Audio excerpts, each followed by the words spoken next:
That's why it's important to get yourself together, don't waste another day. That's why it's important to get yourself together, don't waste another day. That's why it's important to get yourself together, don't waste another day.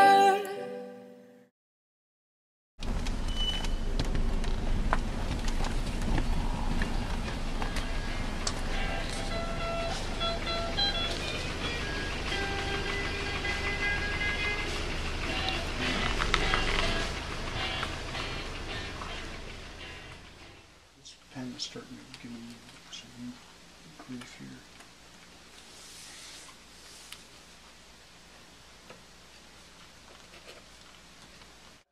And then I look it up on there and I see the face, and I don't copy the face because more often than not I disagree.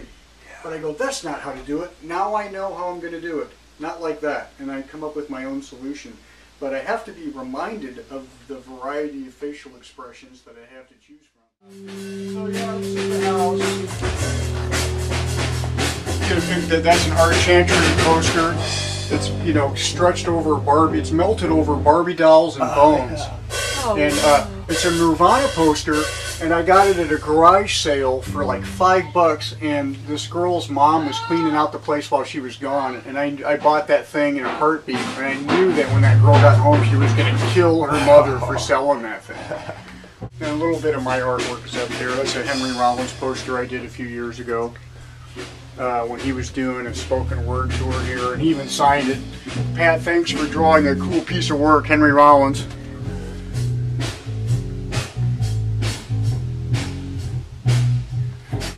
I think the reason he said that was because the last time I did some artwork for him, I drew him as a cute little bunny rabbit, and it pissed him off. And so when he was doing a spoken word tour, I got hired to do the poster, and they didn't know about that past thing, and I knew he was mad at me, so I thought when I do his poster this time, I got to make sure, when I do his image this time, I got to make sure and do something that he'd like, you know, and so that's what I did with that. Here's something by my dad. This is one of the Navy pin-up girl pieces that he did that was actually up in the Navy barracks. It still even has the 4 little holes in the corner from when it was being put up. And my dad did this in the 50s when he was stationed in Okinawa in the Navy. And like I said, he used to draw pin-up girl art and sell it and stuff. And so I saw all these racy drawings when I was a kid. And also he had a really cartoony style when he was doing cartoon art. The things you get hired to do sometimes. I'm like the go-to guy for gross-out artwork these days. You know, I really admire Basil Wolverton, who is a gross-out artist that came from Vancouver, Washington, and he's been dead for some years now and everything. But I highly admire his artwork, and his stuff is like that too. So the Vagabond Swing is an album cover I just did, and these guys are actually touring on it right now. Here's one I kind of like. It's called. The band's called Men for Common Sense, and the name of the album is Sugar Chicken and the Lords of Rock. So I thought, oh, well, Lords of Rock, well, there's 4 lords, and I thought I'd better get a chicken in there. Actually, this was rejected, because they said, you gotta listen to the music, you know, we kind of do more like satanic music. We're like, you know, I go, yeah, but it's irony, don't you get the irony in it? And so I'm going to redo this, and I'm going to make him 4 demons instead, but I still think this is the one we should have went with. What else can I show you? I used to do a lot of comic books in the 1990s when I was working for Fantagraphics, and then I kind of got out of it because I wasn't making any money at it. You know, alternative comics are hard to make a living off of, and I kind of got more into doing illustration work and stuff. But I kind of got dragged back into comics again from being requested to do so by this magazine called Mineshaft Magazine, and it's kind of like a magazine that has a lot of the artists from the 1960s that are still alive and drawing, like R.Crumb and Kim Deitch and Spain and Mary Fleener, and all these folks are contributing to it. So it's kind of like a modern underground comic. And they kind of pulled me into it, and it's like, you know, at 50, I can almost say I'm like one of the younger ones in there, you know. They let me in, you know, so I feel like I've been invited to a party after the beer's gone, you know, because, you know, underground comics are almost gone. I mean, printing is almost gone. And You know, this is kind of like off track, but I've kind of noticed from teaching at the Art Institute that my students are terrified of drawing on paper. It's like they want to use tablets and have Photoshop fix everything and stuff. So I always try to stress that they need to like hone their drawing skills on paper and think about what their work's going to look like in print. That's how you find out all your mistakes. So let's see here. This is the latest copy of Mineshaft magazine, and I did the cover to this one. It's kind of like trying to look like a Tijuana Bible, you know. And I'm super excited to be involved with this magazine because, like, you know, my hero R.Crumb is on the back. How cool is that? You know, I about peed myself when I found out that that was going to work out like that. And you know, like I say, they have all these artists that contribute to it. You know,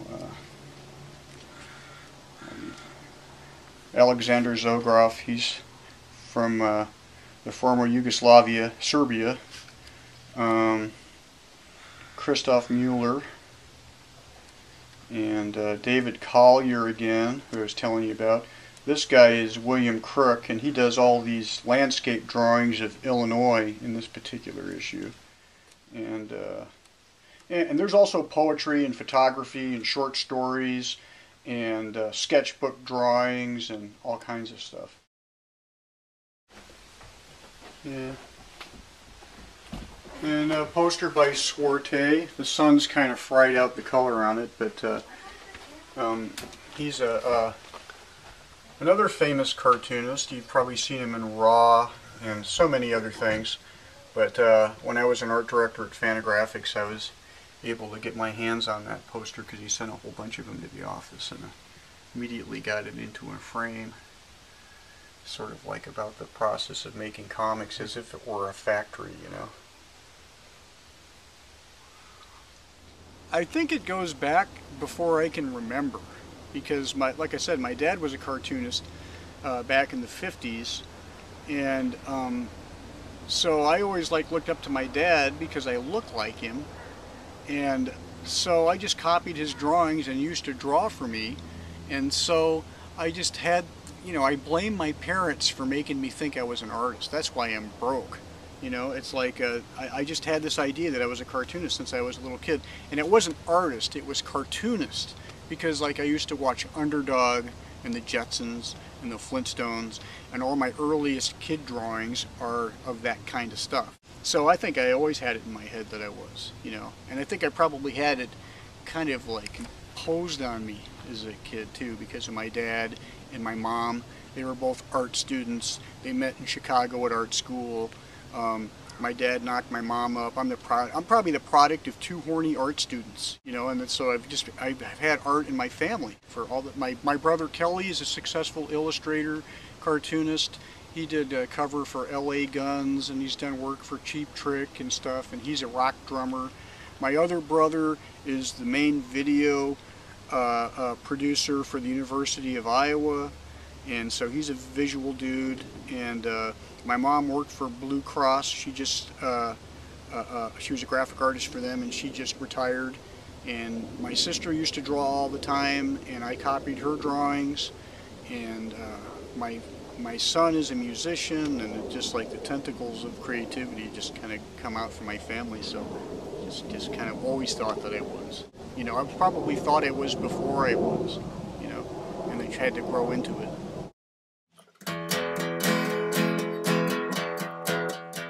My teacher has a giant mouth that's filled with red lipstick.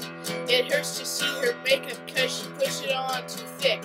Her skirts are way too tight, they show her hairy wrinkled knees. Her blouses fit her way too tight, her fat rolls bulging free. Don't slouch! Pay attention! Don't talk! Don't whisper! Don't yell! Don't scream! Don't pass notes! Shut up! She teaches us a lot of stuff that I don't want to know. She barks out rules and yells a lot. Her favorite word is no. She's jealous of Charlie because he has a smarter brain. She doesn't like my great big mouth, but I'm not gonna change. Don't slouch! Pay attention! Don't talk! Don't whisper! Don't pass notes! Don't have fun! Don't laugh! Shut up! She wears lucky mascara. She's sour and she's